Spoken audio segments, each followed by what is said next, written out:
खुलुमबाय इनसाइडनि बर'आव आं मितु बर' जानानै थांनाय 22थि बड'लेण्ड ताइक्वान्डु चेम्पियनशिपआव मेडेल देरहानो हानाय बाक्सा जिल्ला बरमानि सा 17 ताइक्वान्डु गेलेगिरिफोरनो मेडेल आरो फोरमान बिलाइफोरखौ राननानै होयो।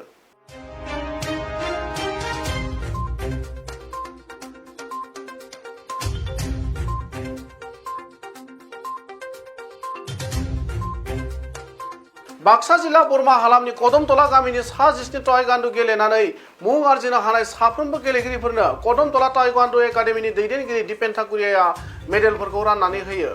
लोगोसेनो बाक्सा जिल्ला ताइक्वान्डु गौथुमनि मावफुं आफादगिरि नितुमुनि कलिता, लेङाइ आफादगिरि नरेन राजबंशी,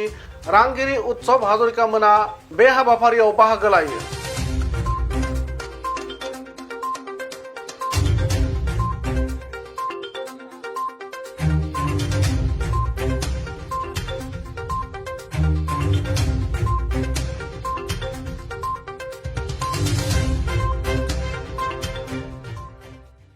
नमस्कार পোনপ্ৰথমে মই আমাৰ ৰিপৰ্টাৰ বন্ধুসকলক ধন্যবাদ জ্ঞাপন কৰিব বিচাৰিছোঁ যে আপোনালোকৰ যে খেলুৱৈসকলক যিটো আগুৱাই নিয়াৰ যিটো এটা চিন্তাৰে আপোনালোকে আগুৱাই আছে আৰু আমাক সাহস যোগাইছে তাৰ বাবে আপোনালোকলৈ মোৰ ফালৰ পৰা বহু বহু ধন্যবাদ। যে কথা হ'ল কি আমি যোৱা 29 আগষ্ট আৰু 5 ছেপ্টেম্বৰ আৰু 26 ছেপ্টেম্বৰত 26 অল বডোলেণ্ড টাইকোৱাণ্ডো চেম্পিয়নশ্বিপখন অনুষ্ঠিত হৈছিলে আমাৰ কোকৰাঝাৰ চিখাঞ্জাৰ টাইকোৱাণ্ডো জিমনাছিয়ামত। কোকৰাঝাৰ টাইকোৱাণ্ডো এছ'চিয়েশ্যনৰ উদ্যোগত প্ৰতিযোগিতাখন হৈছিলে আৰু যিখন প্ৰতিযোগিতাত আমি কদমতলা টাইকোৱাণ্ডো একাডেমীৰ ফালৰ পৰা 17 জনকৈ খেলুৱৈ আমি বাস্কা জিলাক প্ৰতিনিধিত্ব কৰিছিলোঁ আৰু প্ৰতিনিধিত্ব কৰি পেলাই আমি 17 জনেই মেডেল লাভ কৰিবলৈ সক্ষম হৈছিলে। তাৰে ভিতৰত আপোনাৰ 11টা গোল্ড মেডেল আমি লাভ কৰিছিলোঁ, 5টা আমি সিলভাৰ মেডেল আৰু এটা ব্ৰঞ্জ, টোটেল 17 মেডেল। তো খেলখন অনুষ্ঠিত কৰিছিলে একচুৱেলি কোভিড মহামাৰীৰ যিখিনি নিয়ম নীতি পালন কৰি তেখেতসকলে প্ৰতিযোগিতাখন অনুষ্ঠিত কৰিছিলে আৰু সেইবাবে সপ্তাহৰ ৰবিবাৰ প্ৰতিকেইটা ৰবিবাৰ তেওঁলোকে নিৰ্ধাৰণ কৰিছিলে। সপ্তাহত এখনকৈ 2টা কেটেগৰীৰ গেম তেওঁলোকে অৰ্গেনাইজ কৰিছিলে আৰু শেষৰ দিনাখন তেওঁলোকে যিটো আমাৰ আণ্ডাৰ সাব জুনিয়ৰ আৰু কেডেট এই দুটা আণ্ডাৰ 14 আৰু আণ্ডাৰ 12 বয়জ আৰু ছোৱালীৰ মানে গেমসমূহ অনুষ্ঠিত কৰিছিলে আৰু তাত যিসকলে জিকিছিলে মেডেল ল'বলৈ সক্ষম হৈছিলে তাত সেই সকল ল'ৰা ছোৱালীক মেডেলসমূহ দিছিলে আৰু বাকী যিখিনি মেডেল আৰু চাৰ্টিফিকেট আছে প্ৰতিখন জিলাৰ কোচসকলক মেনেজাৰসকলক সেই চাৰ্টিফিকেট আৰু মেডেলসমূহ দি পঠোৱা হৈছিল আৰু তেখেতসকলে কৈছিলে যে আপোনালোকে নিজৰ নিজৰ জিলাসমূহত গৈ পেলাই আপোনালোকে নিজে এটা মেডেল চেৰেমনি অৰ্গেনাইজ কৰি এই মেডেল আৰু চাৰ্টিফিকেটসমূহ আপোনালোকে ল'ৰা ছোৱালীসকলৰ মাজত ডিষ্ট্ৰিবিউট কৰিব আৰু সেই উদ্দেশ্য আগত ৰাখি আজি আমি বাস্কা জিলা টাইকোৱাণ্ডো কদমতলা টাইকোৱাণ্ডো সন্থাই বাস্কা জিলা টাইকোৱাণ্ডো সন্থাৰ উপস্থিতিত আমাৰ সদৌ বাস্কা জিলা টাইকোৱাণ্ডো সন্থাৰ কাৰ্যকৰী সভাপতি নিতুমণি কলিতা দেৱ, আমাৰ কোষাধ্যক্ষ উৎসৱ হাজৰিকা দেৱ, আমাৰ উপসভাপতি নৰেন ৰাজবংশী দেৱ আৰু আমাৰ কদমতলা আঞ্চলিক সংস্থাৰ সংঘৰ সন্মানীয় সভাপতি দেৱ, কদমতলা বড়ো গাঁও উন্নয়ন সমিতিৰ সাধাৰণ সম্পাদক মিথিচাৰ বড়োদেৱ, কদমতলা গাঁও উন্নয়ন সমিতিৰ সন্মানীয় সাধাৰণ সম্পাদক গিৰীশ হাজৰিকা দেৱ আৰু এনেকৈ মুখ্য মুখ্য ব্যক্তিসকলৰ উপস্থিতিত আজি আমি কদমতলা টাইকোৱাণ্ডো একাডেমীত খেলপথাৰত আমি এই প্ৰাইজ ডিষ্ট্ৰিবিউশ্যনটো আমি আজি অনুষ্ঠিত কৰিছোঁ আৰু ল'ৰা ছোৱালীসকলক আমি মিছিলে তাত সেই সকল ল'ৰা ছোৱালীক মেডেলসমূহ দিছিলে আৰু বাকী যিখিনি মেডেল আৰু চাৰ্টিফিকেট আছে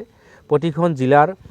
কোচসকলক মেনেজাৰসকলক সেই চাৰ্টিফিকেট আৰু মেডেলসমূহ দি পঠোৱা হৈছিল আৰু তেখেতসকলে কৈছিলে যে আপোনালোকে নিজৰ নিজৰ জিলাসমূহত গৈ পেলাই আপোনালোকে নিজে এটা মেডেল চেৰেমনি অৰ্গেনাইজ কৰি এই মেডেল আৰু চাৰ্টিফিকেটসমূহ আপোনালোকে ল'ৰা ছোৱালীসকলৰ মাজত ডিষ্ট্ৰিবিউট কৰিব আৰু সেই উদ্দেশ্য আগত ৰাখি আজি আমি বাস্কা জিলা টাইকোৱাণ্ডো কদমতলা টাইকোৱাণ্ডো সন্থাই বাস্কা জিলা টাইকোৱাণ্ডো সন্থাৰ উপস্থিতিত আমাৰ সদৌ বাস্কা জিলা টাইকোৱাণ্ডো সন্থাৰ কাৰ্যকৰী সভাপতি নিতুমণি কলিতা দেৱ, আমাৰ কোষাধ্যক্ষ উৎসৱ হাজৰিকা দেৱ, আমাৰ উপসভাপতি নৰেন ৰাজবংশী দেৱ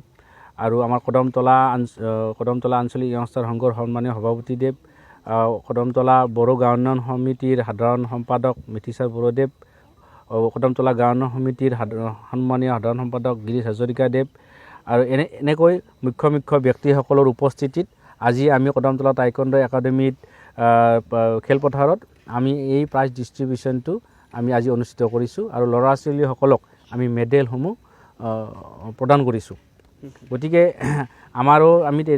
আমি চৰকাৰী সাহায্যৰ পৰাই আমি সঁচাকৈ বহুখিনি বঞ্চিত। গতিকে আমি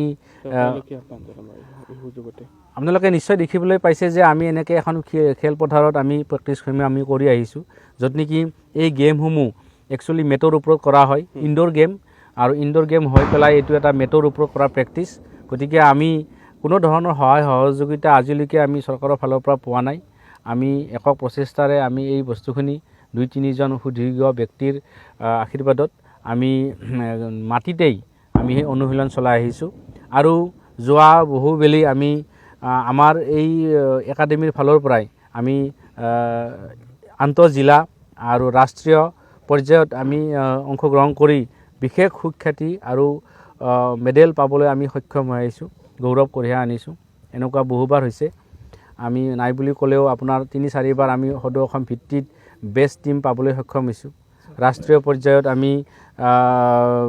বহুখিনি মেডেল লাভ কৰিবলৈ সক্ষম হৈছোঁ। আমাৰ এই একাডেমীতে বহুকেইজন ৰাষ্ট্ৰীয় খেলুৱৈ গ'ল্ড মেডেল প্ৰাপ্ত ল'ৰা ছোৱালী আমাৰ মাজত আছে।